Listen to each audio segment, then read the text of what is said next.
ദൈവത്തിന് സ്തുതി.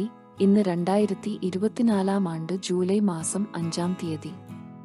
സിറോ മലബാർ സഭയുടെ ആരാധനാ കലണ്ടർ അനുസരിച്ച് ശ്ലീഹാകാലം 7 വെള്ളി. ഇന്നത്തെ വചനഭാഗം. 1 വായന പുറപ്പാട് പുസ്തകം അധ്യായം 24 വാക്യങ്ങൾ 1 മുതൽ 11 വരെ.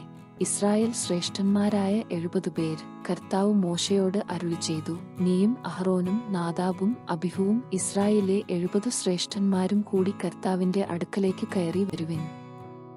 നിങ്ങൾ അകലെ നിന്നു കുമ്പിട്ടാരാധിക്കുവിൻ. മോശ മാത്രം കർത്താവിനെ സമീപിക്കട്ടെ, മറ്റുള്ളവർ സമീപിക്കരുത്. ജനം അവനോടൊപ്പം കയറി വരികയുമരുത്. മോശ ചെന്നു കർത്താവിന്റെ എല്ലാ വാക്കുകളും നിയമങ്ങളും ജനത്തെ അറിയിച്ചു. കർത്താവ് കൽപ്പിച്ച കാര്യങ്ങളെല്ലാം തങ്ങൾ ചെയ്യുമെന്ന് അവർ ഏകസ്വരത്തിൽ മറുപടി പറഞ്ഞു. മോശ കർത്താവിന്റെ വാക്കുകളെല്ലാം എഴുതിവച്ചു. അവന് അതിരാവിലെ എഴുന്നേറ്റ് മലയുടെ അടിവാരത്തിൽ ഒരു ബലിപീഠവും ഇസ്രായേലിലെ 12 ഗോത്രങ്ങൾക്കായി 12 സ്തംഭങ്ങളും നിർമ്മിച്ചു. അവന് അയച്ച ഇസ്രായേൽ യുവാക്കന്മാർ കർത്താവിന് ദഹനബലികളും കാളകളെക്കൊണ്ടുള്ള സമാധാനബലികളും അർപ്പിച്ചു. മോശ ബലിയുടെ രക്തത്തിൽ പകുതി പാത്രങ്ങളിലാക്കുകയും പകുതി ബലിപീഠത്തിന്മേൽ തളിക്കുകയും ചെയ്തു. അനന്തരം ഉടമ്പടി ഗ്രന്ഥമെടുത്ത് ജനങ്ങൾ കേൾക്കെ വായിച്ചു. അപ്പോൾ അവർ പറഞ്ഞു, കർത്താവ് കൽപ്പിച്ചതെല്ലാം ഞങ്ങൾ ചെയ്യും, ഞങ്ങൾ അനുസരണമുള്ളവരായിരിക്കും. അപ്പോൾ മോശ രക്തമെടുത്ത് ജനങ്ങളുടെ മേൽ തളിച്ചുകൊണ്ട് പറഞ്ഞു, ഈ വചനങ്ങളെല്ലാം ആധാരമാക്കി കർത്താവ് നിങ്ങളോട് ചെയ്ത ഉടമ്പടിയുടെ രക്തമാകുന്നു ഇത്. അനന്തരം മോശയും അഹ്റോനും നാദാബും അബിഹുവും ഇസ്രായേൽ ശ്രേഷ്ഠന്മാർ 70 പേരും മലമുകളിലേക്ക് കയറിപ്പോയി. അവർ ഇസ്രായേലിന്റെ ദൈവത്തെ കണ്ടു. ആകാശതുല്യം പ്രകാശമാനമായ ഇന്ദ്രനീലക്കത്തളം പോലെ എന്തോ ഒന്ന് അവിടുത്തെ പാദങ്ങളുടെ താഴെ കാണപ്പെട്ടു. ഇസ്രായേൽ ശ്രേഷ്ഠന്മാരായ അവരുടെ മേൽ അവിടുന്ന് കൈവച്ചില്ല. അവർ ദൈവത്തെ കണ്ടു. അനന്തരം ഭക്ഷിക്കുകയും പാനം ചെയ്യുകയും ചെയ്തു. ഇന്നത്തെ വചനഭാഗം. 2 വായന ഏശയ്യായുടെ പുസ്തകം അധ്യായം 50 വാക്യങ്ങൾ 4 മുതൽ 10 വരെ. കർത്താവ് എന്നെ ശിഷ്യനെയെന്ന പോലെ അഭ്യസിപ്പിച്ചു. പരീക്ഷീണൻ ആശ്വാസം നൽകുന്ന വാക്ക്. ദൈവമായ കർത്താവ് എന്നെ ശിഷ്യനെയെന്ന പോലെ അഭ്യസിപ്പിച്ചു. പ്രഭാതം തോറും അവിടുന്ന് എന്റെ കാതുകളെ ശിഷ്യനെയെന്ന പോലെ ഉണർത്തുന്നു. ദൈവമായ കർത്താവ് എന്റെ കാതുകൾ തുറന്നു. ഞാൻ എതിർക്കുകയോ പിന്മാറുകയോ ചെയ്തില്ല. അടിച്ചവർക്ക് പുറവും താടിമീശ പറിച്ചവർക്ക് കവിളുകളും ഞാൻ കാണിച്ചു കൊടുത്തു. നിന്ദയിൽ നിന്നും തുപ്പലിൽ നിന്നും ഞാൻ മുഖം തിരിച്ചില്ല. ദൈവമായ കർത്താവ് എന്നെ സഹായിക്കുന്നതിനാൽ ഞാൻ പതറുകയില്ല. ഞാൻ എന്റെ മുഖം ശിലാതുല്യമാക്കി. എനിക്ക് ലജ്ജിക്കേണ്ടി വരികയില്ലെന്ന് ഞാനറിയുന്നു. എനിക്ക് നീതി നടത്തിത്തരുന്നവൻ എന്റെ അടുത്തുണ്ട്. ആരുണ്ട് എന്നോട് മത്സരിക്കാൻ? നമുക്ക് നേരിടാം.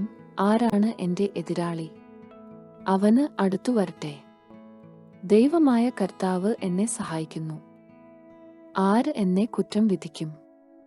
അവരെല്ലാം വസ്ത്രം പോലെ പഴകിപ്പോകും.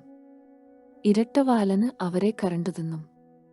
നിങ്ങളിൽ ആരാണ് കർത്താവിനെ ഭയപ്പെടുകയും അവിടുത്തെ ദാസന്റെ വാക്ക് അനുസരിക്കുകയും ചെയ്യുന്നത്? പ്രകാശമില്ലാതെ അന്ധകാരത്തിൽ നടന്നിട്ടും കർത്താവിന്റെ നാമത്തിൽ ആശ്രയിക്കുകയും തന്റെ ദൈവത്തിൽ അഭയം തേടുകയും ചെയ്യുന്നവൻ തന്നെ. ഇന്നത്തെ വചനഭാഗം.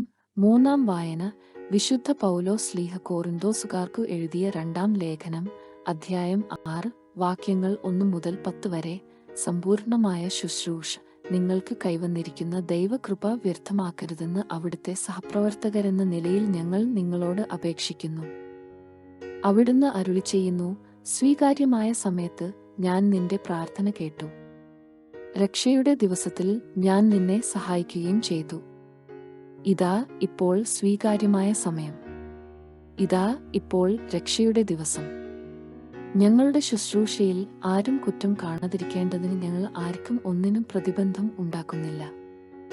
മറിച്ച് എല്ലാവിധത്തിലും ദൈവത്തിന്റെ ദാസന്മാരാണെന്ന് ഞങ്ങൾ അഭിമാനിക്കുന്നു. വലിയ സഹനത്തിൽ, പീഡകളിൽ, ഞെരുക്കങ്ങളിൽ, അത്യാഹിതങ്ങളിൽ, മർദ്ദനങ്ങളിൽ, കാരാഗൃഹങ്ങളിൽ, ലഹളകളിൽ, അധ്വാനങ്ങളിൽ, ജാഗരണത്തിൽ, വിശപ്പിൽ, ശുദ്ധതയിൽ, ജ്ഞാനത്തിൽ, ക്ഷമയിൽ, ദയയിൽ, പരിശുദ്ധാത്മാവിൽ, നിഷ്കളങ്ക സ്നേഹത്തിൽ, സത്യസന്ധമായ വാക്കിൽ, ദൈവത്തിന്റെ ശക്തിയിൽ, വലത്തു കൈയിലും ഇടത്തു കൈയിലുമുള്ള നീതിയുടെ ആയുധത്തിൽ, ബഹുമാനത്തിലും അവമാനത്തിലും, സത്കീർത്തിയിലും ദുഷ്കീർത്തിയിലും ഞങ്ങൾ അഭിമാനിക്കുന്നു. വഞ്ചകരെ പോലെ ഞങ്ങൾ കരുതപ്പെടുന്നു, എങ്കിലും ഞങ്ങൾ സത്യസന്ധരാണ്. ഞങ്ങൾ അറിയപ്പെടാത്തവരെ പോലെയാണെങ്കിലും അറിയപ്പെടുന്നവരാണ്, മരിക്കുന്നവരെ പോലെയാണെങ്കിലും ഇതാ ഞങ്ങൾ ജീവിക്കുന്നു. ശിക്ഷിക്കപ്പെട്ടവരെ പോലെയാണെങ്കിലും വധിക്കപ്പെട്ടിട്ടില്ല. ഞങ്ങൾ ദുഃഖിതരെ പോലെയാണെങ്കിലും സദാ സന്തോഷിക്കുന്നു, ദരിദ്രരെ പോലെയാണെങ്കിലും അനേകരെ സമ്പന്നരാക്കുന്നു, ഒന്നുമില്ലാത്തവരെ പോലെയാണെങ്കിലും എല്ലാം ആർജിച്ചിരിക്കുന്നു. വിശുദ്ധ ലൂക്ക എഴുതിയ നമ്മുടെ കർത്താവീശോമിശിഹായുടെ പരിശുദ്ധ സുവിശേഷം, അധ്യായം 10, വാക്യങ്ങൾ 1 മുതൽ 12 വരെയും തുടർന്ന് 17 മുതൽ 20 വരെയും. 70 ശിഷ്യന്മാർ. അനന്തരം കർത്താവ് വേറെ 72 പേരെ തെരഞ്ഞെടുത്ത് താൻ പോകാനിരുന്ന എല്ലാ പട്ടണങ്ങളിലേക്കും നാട്ടിന് പുറങ്ങളിലേക്കും ഈ 2 പേരായി അവരെ തനിക്ക് മുമ്പേ അയച്ചു. അവന് അവരോട് പറഞ്ഞു, കൊയ്ത്തു വളരെ, വേലക്കാരോ ചുരുക്കം. അതിനാൽ കൊയ്ത്തിന് വേലക്കാരെ അയക്കുവാന് കൊയ്ത്തിന്റെ നാഥനോട് നിങ്ങൾ പ്രാർത്ഥിക്കുവിൻ. പോകുവിൻ, ഇതാ ചെന്നായ്ക്കളുടെ ഇടയിലേക്ക് കുഞ്ഞാടുകളെ എന്നപോലെ ഞാൻ നിങ്ങളെ അയക്കുന്നു. മടിശീലയോ സഞ്ചിയോ ചെരിപ്പോ നിങ്ങൾ കൊണ്ടുപോകരുത്. വഴിയിൽ വെച്ച് ആരെയും അഭിവാദനം ചെയ്യുകയും അരുത്. നിങ്ങൾ ഏതു വീട്ടിൽ പ്രവേശിച്ചാലും ഈ വീടിന് സമാധാനം എന്ന് ആദ്യമേ ആശംസിക്കണം. സമാധാനത്തിന്റെ പുത്രന് അവിടെയുണ്ടെങ്കിൽ നിങ്ങളുടെ സമാധാനം അവനിൽ കുടികൊള്ളും. ഇല്ലെങ്കിൽ അത് നിങ്ങളിലേക്ക് തിരിച്ചു പോരും. അവരോടൊപ്പം ഭക്ഷിക്കുകയും പാനം ചെയ്യുകയും ചെയ്തുകൊണ്ട് ആ വീട്ടിൽ തന്നെ വസിക്കുവിൻ. വേലക്കാരൻ തന്റെ കൂലിക്ക് അർഹനാണല്ലോ. നിങ്ങൾ വീടുതോറും ചുറ്റി നടക്കരുത്. ഏതെങ്കിലും നഗരത്തിൽ നിങ്ങൾ പ്രവേശിക്കുകയും അവർ നിങ്ങളെ സ്വീകരിക്കുകയും ചെയ്യുമ്പോൾ നിങ്ങൾക്ക് വിളമ്പുന്നത് ഭക്ഷിക്കുവിൻ.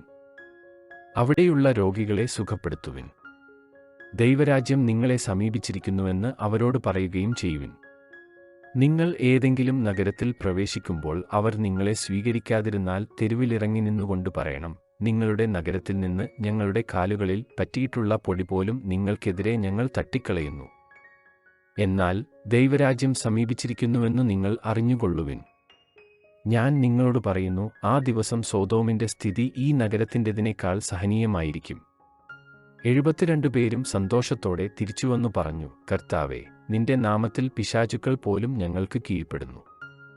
അവൻ പറഞ്ഞു, സാത്താന് സ്വർഗത്തിൽ നിന്ന് ഇടിമിന്നൽ പോലെ നിപതിക്കുന്നതു ഞാൻ കണ്ടു. ഇതാ പാമ്പുകളുടെയും തേളുകളുടെയും ശത്രുവിന്റെ സകല ശക്തികളുടെയും മീതെ ചവിട്ടി നടക്കാൻ നിങ്ങൾക്ക് ഞാൻ അധികാരം തന്നിരിക്കുന്നു. ഒന്നും നിങ്ങളെ ഉപദ്രവിക്കുകയില്ല. എന്നാൽ പിശാചുക്കൾ നിങ്ങൾക്ക് കീഴടങ്ങുന്നു എന്നതിൽ നിങ്ങൾ സന്തോഷിക്കേണ്ട, മറിച്ച് നിങ്ങളുടെ പേരുകൾ സ്വർഗത്തിൽ എഴുതപ്പെട്ടിരിക്കുന്നു എന്നതിൽ സന്തോഷിക്കുവിൻ. ദൈവവചനമാണ് നമ്മൾ ശ്രവിച്ചത്. നമ്മുടെ കർത്താവായ മിശിഹായ്ക്ക് സ്തുതി.